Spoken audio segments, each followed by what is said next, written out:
Shalom bien-aimés dans le Seigneur, notre méditation du jour s'intitule « Appréciez votre histoire ».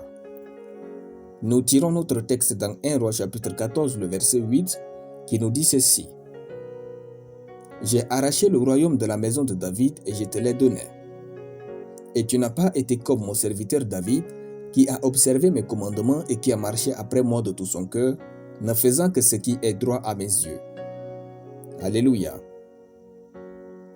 Notre verset est l'un des fascinants versets de la Bible à propos de la nature de Dieu. Quand j'étais entré en contact avec celui-ci, j'ai souri. J'ai conclu que nul n'est bon comme Dieu. Jésus avait raison de dire « Il n'y a de bon que Dieu seul ». Luc chapitre 18, le verset 19. Au fait, dans notre verset, le roi Jéroboam va mal agir. Dieu vient à lui pour prononcer un jugement. Et Dieu va parler du roi David.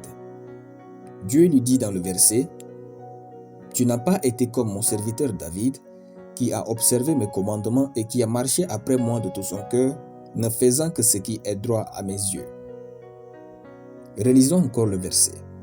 « Tu n'as pas été comme mon serviteur David, qui a observé mes commandements et qui a marché après moi de tout son cœur, ne faisant que ce qui est droit à mes yeux. » Voyez-vous, Dieu parle de David et dit « qui a marché après moi de tout son cœur, ne faisant que ce qui est droit à mes yeux. » Pourtant, nous savons que David a commis l'adultère, tué Uri et fait ce qui déplut à Dieu.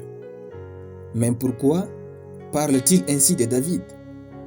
Dieu mentirait-il? Jamais. En fait, David s'était repenti et Dieu a pardonné. Dieu, quand il nous pardonne, c'est exactement comme si rien n'a été. Dieu ne se souvient plus de nos péchés confessés. À ce sujet, le pasteur David Wilkerson dit, je cite, « Dieu pardonne, mais les hommes n'oublient jamais. Quand vous savez que Dieu est bon à ce point, vous cessez de vous blâmer pour vos erreurs et votre péché. En Christ, soyez donc fiers de votre vie jusqu'à ce jour. Apprenez à apprécier votre vie plus que n'importe qui et avec vos erreurs.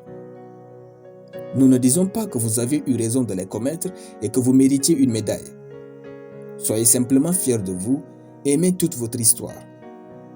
Car vos erreurs et vos exploits ont fait de vous la personne que vous êtes aujourd'hui. Et cette personne est plus importante que vos actes. Offrez-vous un temps de félicitations et d'appréciation. Aimez votre vie et laissez le mauvais passer, car Dieu ne s'en souvient plus. À quoi vous vaut la vie si à un moment donné, vous ne vous arrêtez pas pour être fier de vous et dire à Dieu, « Je suis fier de la personne que je suis devenue pour toi. » Vos erreurs sont la source de votre humilité dans la vie. Continuez donc d'apprécier la personne que Dieu veut que vous soyez ici-bas. Alléluia. Nous allons prier.